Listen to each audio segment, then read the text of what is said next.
I like a lot of them artists, but I thought it was crap. I thought it was crap.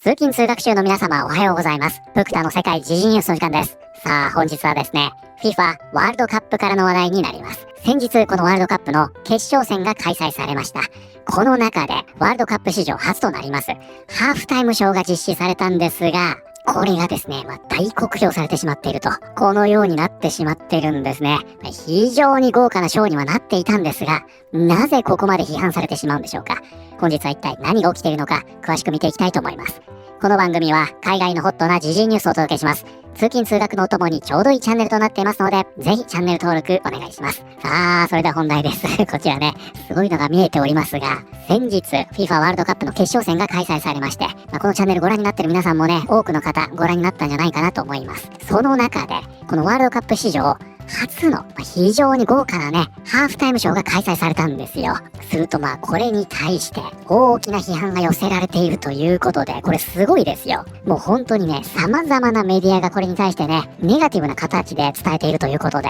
これね、日本でどのような形で伝えられているかわかりませんが、海外ではね、もう本当に不評です。じゃあどういった形でね、これ伝えられているのか見ていきますが、ジャスティン・ビーバー、マドンナ、BTS、シャキーラによるワールドカップ2026のハーフタイムショーは、アンダーウェルミングのパフォーマンスで観客の評価を二分した。ということで早速ですが、こちらですね、アンダーウェルミングとあります。こちらが本日のキーワードになります。Underwhelming。人に興奮や感嘆を感じさせないこと。ということでこちらね、アンダーウェルミングというのは、期待外れのという意味になります。物足りないとかそういう意味ですね。で、これにね、対になるワードというのもありまして、皆さんね、聞いたことあるかもしれません。このね、アンダーの部分がオーバー。これね、オーバーウェルミングと言いますが、これでね、圧倒的なという意味になるんですね。つまりこの下にありますウェルミング。これを基準にして、オーバーかアンダーか、これによって圧倒的だったか期待外れだったか、これを表しているわけですね。じゃあこのウェルミングっていうのは何なのって話になりますよね。これは押し寄せるとかね、波がわーっと来て飲み込むとか、こういう意味で使われていた古い英語なんですね。これね、現代の英語ではほぼ使われません。で、ここからですね、この頭にオーバーがつきまして、完全に飲み込むから圧倒するという意味になっていったんですね。そして20世紀に入ってからと言われておりますが、その対義語としてこのアンダーウェルミングが使われるようになったと言われています。だからこれ面白いですよね。オーバーとアンダーが使われているのに、その基準となっているウェルミングはもうすでに使われていないというね。たまにね、ジョークとしてこのウェルミング、これ受動体になってね、ウェルムと言われることが多いんですが、そのオーバーとアンダーの真ん中、普通というかちょうどいいくらい、これを表現する言葉遊び、ジョークとして使われるというケースはありまして、これね、1999年のヒース・レジャーが出演しておりました恋のから騒ぎという映画で、まさにね、このシーンが出てきます。 I know you can be overwhelmed and you can be underwhelmed, but can you ever just be whelmed?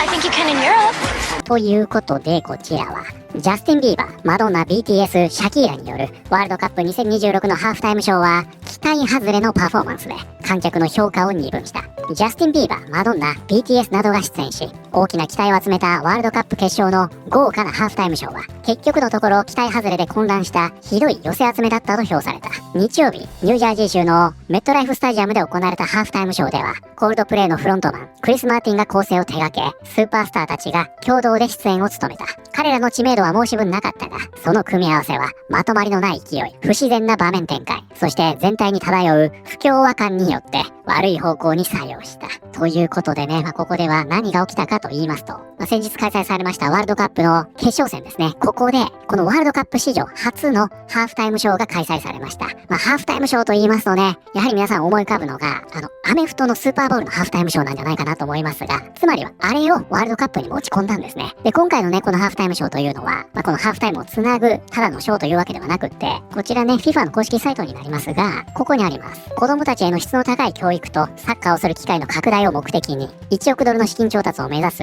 FIFA グローバルシチズン教育基金を支援する。ということで、このようにね、基金に対しての資金集め、つまりはチャリティーイベントだったわけですよ。なので一応ね、ここに出演しているアーティストたちは無償でこれに出ているということになっているようです。彼らにとってはこの FIFA のね、大きな舞台がプロモーションの場になりますし、FIFA としては大量のスポンサーを呼び込むことができるということで、ウィンウィンの関係にあるということですね。で、まずね、こちらに見えているのがマドンナでしょと。で、マドンナに関してはね、このね、多くの部分が事前収録だったと言われているようですね。まあこれに対してもね、いろいろ言われておりましたが、マドンナ現在67歳ということで、まあもしかしたらそのあたりも考慮したのかもしれません。で、この下ね、マペットたちもね、演奏し、で、こちらがね、日本の方はね、例の件で、名前聞くとイラッとする方もいらっしゃるかもしれませんが、BTS ですね。これが出演しましたと。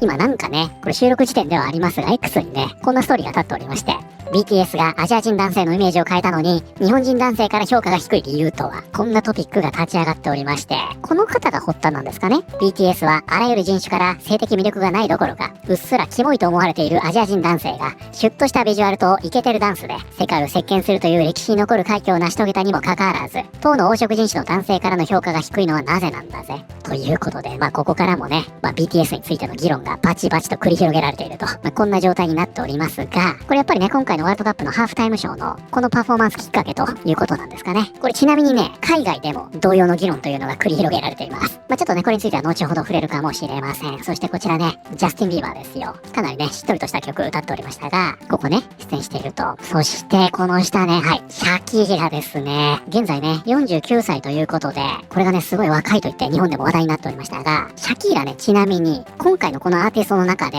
福田のね、これ裸になりますが、いろんな方の意見聞いてみて、一番評判いいですね。今回のハーフタイムショーひどかったけど、シャキーラは良かったと、こうやって言ってる人がすごく多かったなというような印象です。そしてね、これをプロデュースしましたのがこちら、コールドプレイのボーカルですね、クリス・マーティンということで、この豪華なハーフタイムショーを企画したというわけです。そしてそんな中でも話題になったのがこちらですね。サッカー界のレジェンド、ウェイン・ルーニーが生放送中に本音を漏らし、豪華スターが集結したワールドカップのハーフタイムショーを、これね、クラップ、これクソとかガラクタっていう意味なんですが、つまりはくだらないとか最低、こういう意味ですね。このハーフタイムショーをクラップと酷評したと。40歳のルーニーはギャビー・ローガンにショーを楽しめなかったと語った。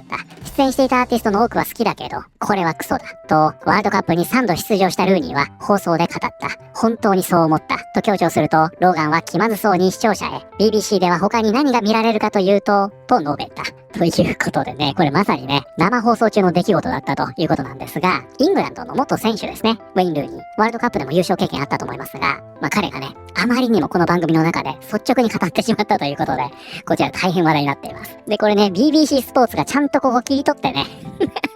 これをポストしてるっていうのがまたすごいですが、最近のウェインは多くのことについて的を得ている。今の彼が一番いい。ルーニーは国民全体の意見を代弁している。よく言ったウェイン・ルーニー。全くその通りだ。で、これ言ってる人がすごく多いんですね。このワールドカップ全体のアメリカ化で、俺にとっては台無しになった。給水という名の広告休憩やハーフタイムショーなんて、サッカーの試合に持ち込むべきではない。こちら、エンターテイメントウィークリーのアイキャッチがね、先ほど見ましたが、もうまさにそれなんですね。これ、アメリカなんですね。そもそもこのハーフタイムショーというのが、スーパーボールに習っているので、ワールドカップっていう国際試合をアメリカ化するなと。その、スーパーボールだったら正直何やってもいいと思うんですよ。あれはアメリカの NFL の国内リーグなんで、それは好きにしろっていう話でしょ。なんだけど、ワールドカップっていうのは、国対国の国際試合なんですよね。どちらかというと立ち位置的には、オリンピックに近いわけで、それをアメリカ化するなよと。これを言ってる人がすごく多い印象ですね。そしてもう一つ言われている問題点、最大の問題と言われているのがこちらで、ワールドカップ決勝のハーフタイムショーに批判が殺到、FIFA が酷評される。2026年 FIFA ワールドカップ決勝は、もともと歴史に残る一戦になると予想されていた。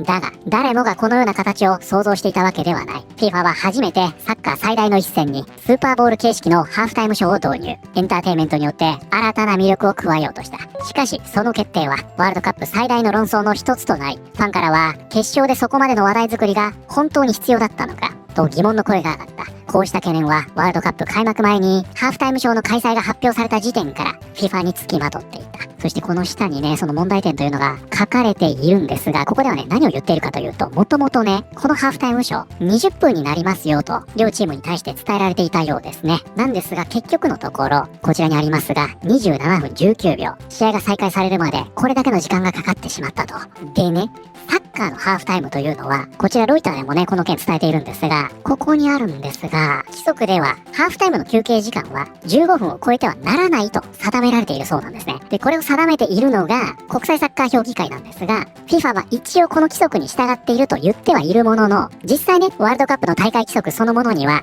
15分の休憩が与えられると記されているだけで、それを超えちゃいけないとはしていないようなんですね。でもこれってもう、へりくつのレベルでしょ。だって FIFA ってこれ統括してる団体ですですよ。で、やっぱりね、この時間というのは、休憩時間が長くなりすぎるとね、その筋肉の温度が下がってしまって、怪我のリスクが高まるそうなんですね。そういうのもあって、15分以上休まないでくださいと、こういったルールが定められていると、これね、FIFA が破ってるんですよ。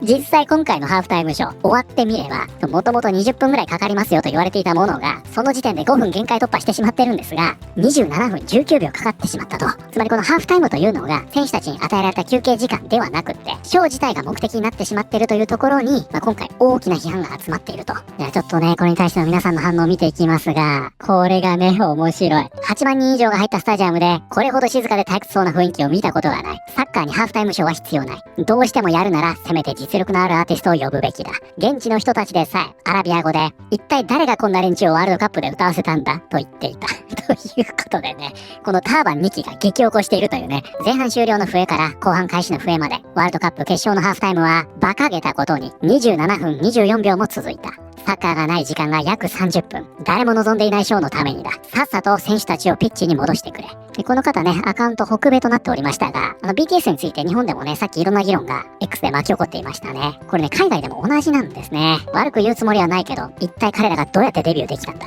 ここね、世界中のスポーツイベントの中で最悪のハーフタイムショー。その下もそうですね。これを見た瞬間、私の笑顔はたちまち消え失せた。正直な意見。クソったれ。BTS は大嫌いだ。これを消してくれ。世界的なイベントで披露する曲が6年前の曲という時点でね、今流行ってる曲がないから、そんな曲になってしまうんだ。ということで、このようにね、BTS のパフォーマンスを紹介する、こういったポストというのも結構あるんですが、このリプランや引用を見てみますとね、こちらね、ジャスティン・ビーバーよりマシだと言ってますが、結構ね、30分もハーフタイムショーを作って、サッカーファンにこんなひどいパフォーマンスを無理やり見せたんだ。というような形でね、ファンはもちろんね、歓喜する一方、かなり辛辣な意見が並んでいるというような感じですね。ということで、こちらね、タイム誌もそうですが、このハーフタイムショーがね、意味がなさすぎると、このように酷評されてしまっているというような状況になっています。はい、ということで本日はですね、先日行われました FIFA ワールドカップ決勝でのハーフタイムショー、これが現在ネットやメディアで批判されてしまっているという話題を見てまいりました。いかがだったでしょうか。これ自体がね、チャリティーイベントになっているという志自体はいいのかもしれませんが、じゃあこれをワールドカップでやるのかというところに、ファンが疑問を感じているということでしょうね。